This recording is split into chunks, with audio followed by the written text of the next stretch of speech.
bola, galerinha. Gostei de ver. Bom, se eu tenho 250 gramas de água a 90 graus, 750 gramas de água a 20 graus, eu já, primeiro, espero que a água vá terminar com uma temperatura mais próxima de 20 do que 90. Por que essas dicas são importantes? Porque às vezes a gente comete um erro bobo na hora de fazer a conta, e tendo essa percepção, tu olha o final da resposta e salta aos olhos o teu erro. Tu percebe, não pode, esse resultado que eu cheguei é um absurdo. Então isso pode te ajudar bastante na hora da prova. E claro, né, se tu treinou algumas vezes, estás com a técnica. E se tu tem a técnica, tu vai resolver. Tu vai montar o quimacete para os corpos que foram colocados em contato. Então eu botei a massa do sujeito, como é de água é 1. Variação de temperatura é final menos inicial. Não tenho mais o que fazer, não sei a quantidade de calor e não sei a temperatura final. Faço a mesma coisa para outra porção de água. Sei a massa, sei o calor específico, não sei a temperatura final e sei a inicial. Montei uma equação que prevê quanto calor este corpo vai receber ou perder, dependendo da temperatura final.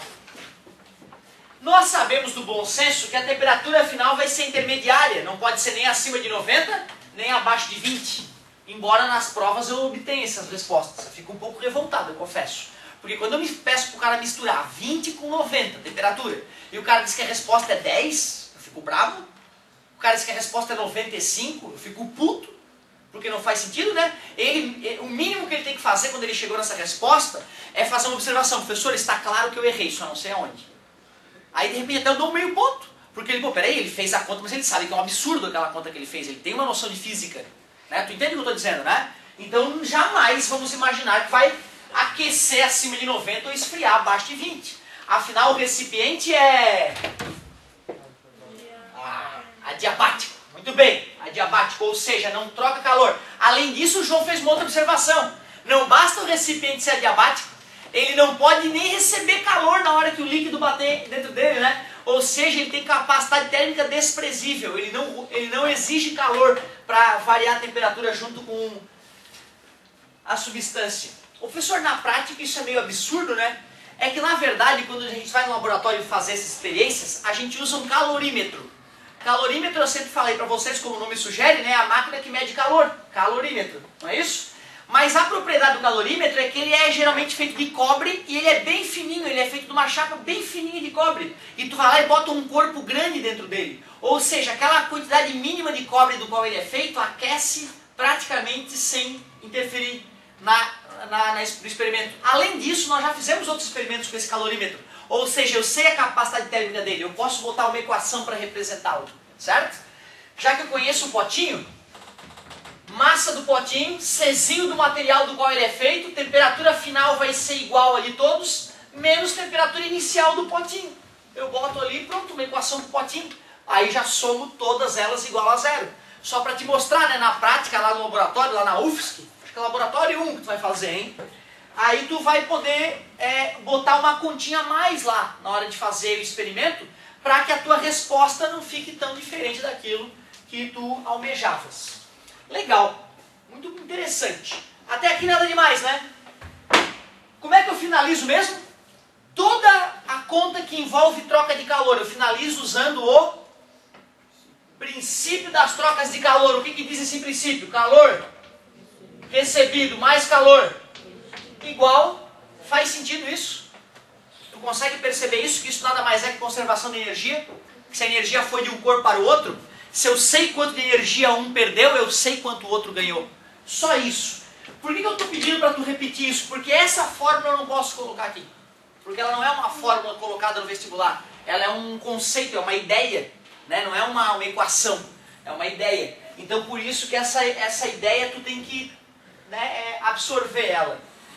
Outra coisa interessante, geralmente o aluno fica preocupado. Meu Deus, quem é que recebeu, quem é que perdeu o calor? Na hora de fazer a conta não precisa te preocupar com isso, porque não interessa onde é que tu vai colocar o número positivo e negativo, né? Certo? Claro que eu posso te perguntar, né, na prova, qual massa de água recebeu o calor? E aí tu sabe, o calor vai do quente para o frio, então a massa de água inicialmente a 20 graus recebeu. Esse é o calor recebido, esse, portanto, o corpo quente perde, calor perdido. Mas mesmo que tu trocasse isso tu ia acabar acertando a temperatura final. Agora pronto, né, cara? Agora é matemática básica mesmo. E é importante tu ir te policiando, ver aonde que estás errando mais para te corrigir a tempo de fazer um vestibular bem competitivo. Faz o chuveirinho, 750 TF menos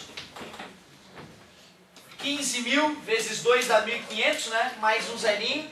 Mais 250 TF menos 9 vezes 25. Se fosse 10 daria 250, né? Então eu tiro 25. Dá 225. E acrescento um zerinho, né? 2 zerinhos. 25 vezes 9 eu fiz. Deu 225. Um zero do 250 e um zero do 90. Igual a zero. 750 TF com 250 TF, 1000 TF. Tá dando assim bonitinho a soma, tá? Porque eu já estou escolhendo massas que dê um número bom para fazer a divisão depois, né? Já que é apenas um exercício. 15.000 com 22.500 dá 37.500, negativo. Vou passar para o outro lado, positivo. E tá multiplicando, passa 1, 2, 3, 37,5 graus Celsius. Outra coisa que eu achei bem legal, observação que o colega fez. Ô professor, eu não poderia ter pensado em pegar essa diferença de temperatura, que dá 70, aí eu divido por 4. Aí eu perguntei, né, por que dividir por 4? Para ver se ele estava fazendo só com o feeling dele ou se ele estava consciente do raciocínio. E ele foi muito consciente, ele percebeu que se eu agrupar essas massas, eu posso pensar em 4 partes. Essa tem 3 partes e essa uma. Tudo bem para vocês? Isso aqui é o triplo disso, não é? Então são 4 partes. Se eu então pego essa diferença de temperatura e divido por 4, vamos ver, dá 70, né? Dividido por 4 dá 17,5. É isso? 70 dividido por 4 dá 37,5, não? 35 tá certo, 17,5, não é isso? Quer dizer que um corpo que é feito de uma parte vai variar 17,5 temperatura e o corpo que é feito de 3 partes vai variar 3 vezes isso, não é isso? 17,5 vezes 3, 52,5 e dá na mosca 20 com 17,5, 37,5 90 menos 52,5, 37,5, legal. Quando eu fiz a conta de cabeça, sabe como é que eu fiz? Eu primeiro chutei. Eu sabia que esse cara ia variar menos temperatura do que esse, certo? Concordas? Mais massa é mais difícil esquentar e esfriar, né? Tudo bem? Aí eu chutei primeiro. Eu acho que ele vai aquecer 10. Se esse aqui aquecer 10, esse vai resfriar quanto? 30. Porque ele é 3 vezes menos massivo. Ele não tem 3 vezes menos massa? Esfria ou esquenta 3 vezes mais fácil. Se esse aquecesse 10 graus, esse esfriaria? Tudo bem para vocês? Aquecendo 10 iria para 30. Esfriando 30 iria para 60. Eu vi que era pouco. Aí eu pensei, 20. Se esse esquentar 20, vai para 40. Esse esfriaria quanto? 60 iria para 30. Eu já percebi, é menos que 20. É mais que 10 e é menos que 20. Tentei 15, deu pouco. Tentei 17, deu pouco, 17,5 bateu, nem acreditei, certo? Mas tu vê, porque eu não tinha o que fazer, eu tinha que esperar vocês, eu fiquei ali me divertindo, tentando fazer mentalmente, né? O bacana é que o cara que faz isso que ele tem feito, cara, no final das contas ele tá com uma habilidade lá no terceirão, que ele não vai fazer todas as contas do vestibular. Muitas delas são projetadas para o cara poder usar o bom senso e sair rapidinho. Então o cara que vai tentando esses caminhos diferentes, ele vai se enriquecendo com um ferramental bem interessante, por isso eu fico tão orgulhoso. Legal. Show de bola. Princípio das trocas de calor. Importante isso aí, cara. Tu aprender isso aí. No vestibular, se cai uma dessa, 20% de acerto, 30%, bem pouco. A cada 100 jovens, 20 sabe fazer a continha bonitinho. E isso que é do nível fácil. Se eu boto água e gelo, aí vai lá para 5%, 3%. Aí vai lá embaixo. Essa que eu quero que tu aprenda. A próxima, que vai misturar água e gelo. Essa, cara, se tu aprender, tu tá no rumo correto para federal. Show de bola. Mas antes, Um momento bem interessante. Vamos parar um pouquinho com isso aí, eu vou passar uma tarefinha depois sobre isso. E vamos falar de uma matéria bem interessante, trocas de calor.